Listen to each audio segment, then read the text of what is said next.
All right, so we're going to have a look today through the booklet at some of the things that you'll be expected to do with regard to a statement of changes in equity, which is a new financial statement which we haven't learned yet, but we're going to have a look at one today.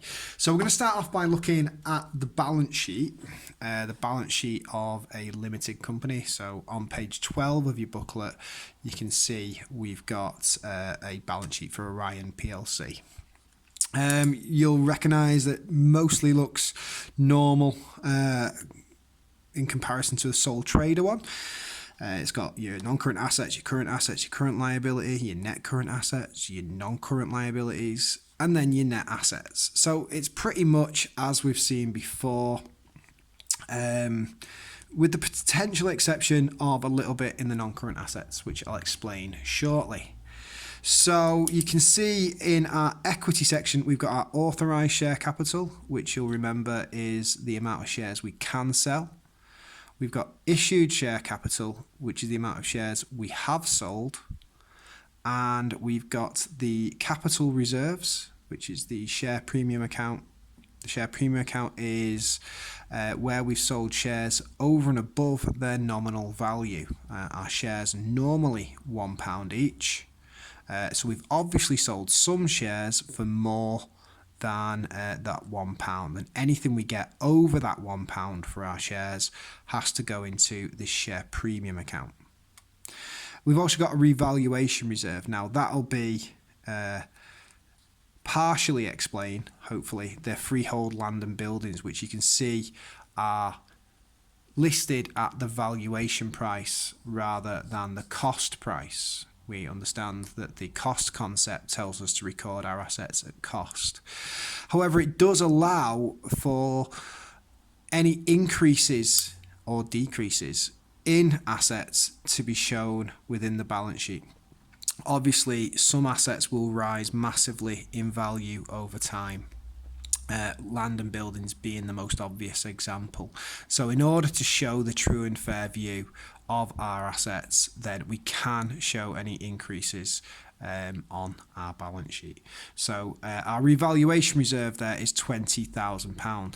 Now we can only assume therefore that the land and buildings have increased by £20,000 over the life of the asset, or over the time we have had that asset for. This is just to ensure that you are showing exactly what your assets are currently worth. Some buildings are around for a very long time and owned by businesses for a very long time. They will increase in value as time goes on. So if you bought, for example, a building in 1980 for £50,000, there's a very good chance that 40 years later that building could be worth £100,000 or £200,000. So to show a true and fair view of the value of your assets, you would record it at valuation on your balance sheet, and it may still be depreciated after that. But yeah, the increase in the asset, you would debit the asset to increase it and credit the revaluation reserve, which we'll talk about a little bit more in future lessons. We've also got the retained earnings here at the bottom, the 49,000. You can see that is the amount of profit that we've kept within the company. So anything from the income statement that's not been paid out in the form of dividends will be called retained earnings. And you can see that if you add up the 400,000, the 10, the 20 and the 49, we get the total equity of 479, which balances with our net assets. So net assets equals total equity. So we don't include the authorised share capital because we haven't sold all of them. So we only include those we have sold at 400,000. So that's the equity section. Now, a business may want to know, and any stakeholders may want to know, how that equity changes over the course of a year. So any increases or decreases to each of those sections. So we produce a financial statement called the Statement of Change in Equity. It's not a true financial statement, it's more of a note to the accounts, but it's one that will be included in any filings that you may do with Companies House. I'm some rubbish at this. Right, anyway, let's move on. So we're going to turn all the way, please, to page... page 41 in our booklets.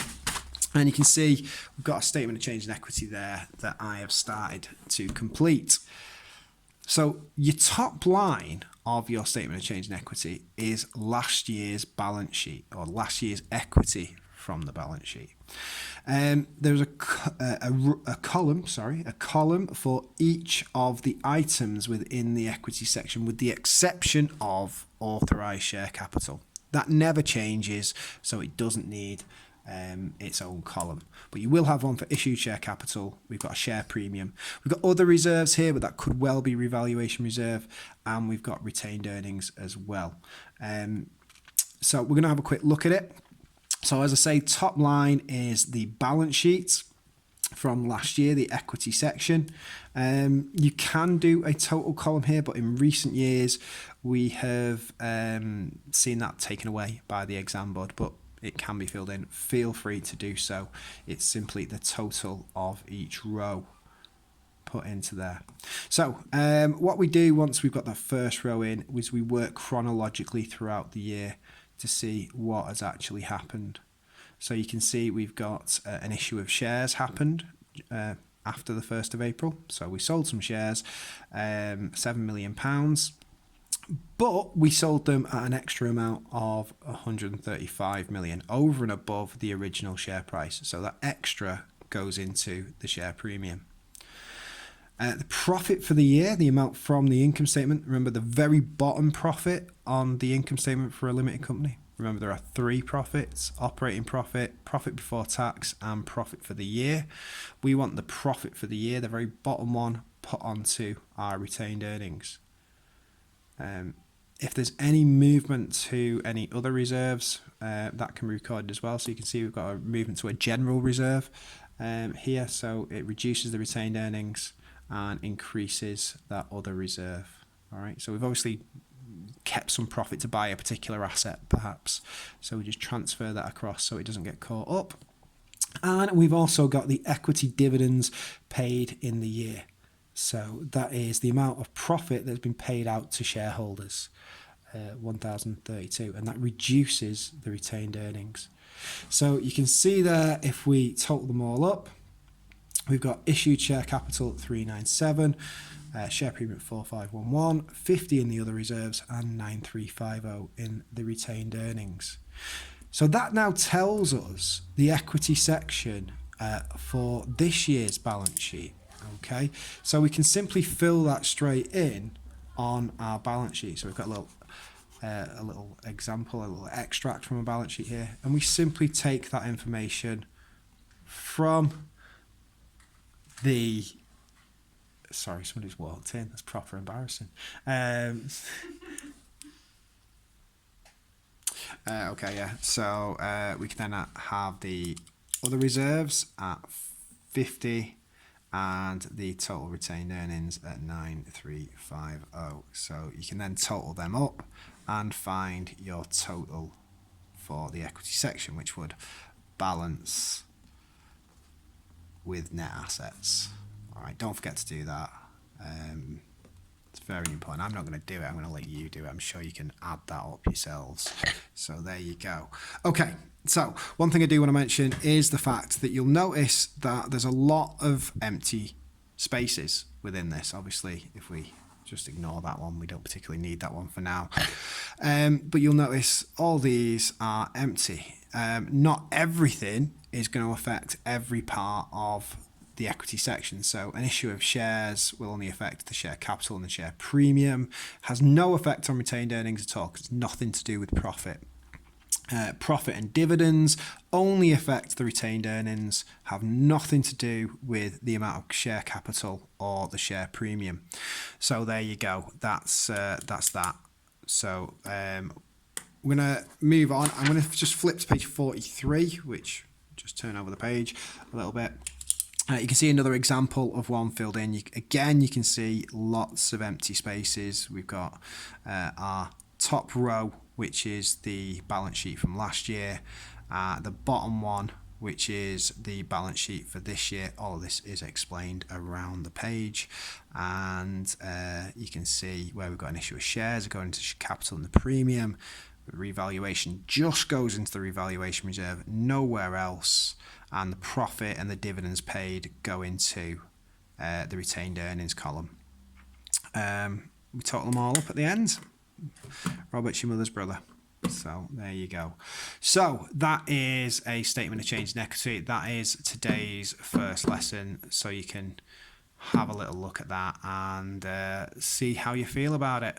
I'll do some more tomorrow, and we'll see how we get on. All right. If you've got any complaints or anything that you want to say about the videos, feel free to send me a message, and I will file them with customer complaints who are currently off sick due to coronavirus. Right, I'll speak to you soon. Hope you're all safe and well.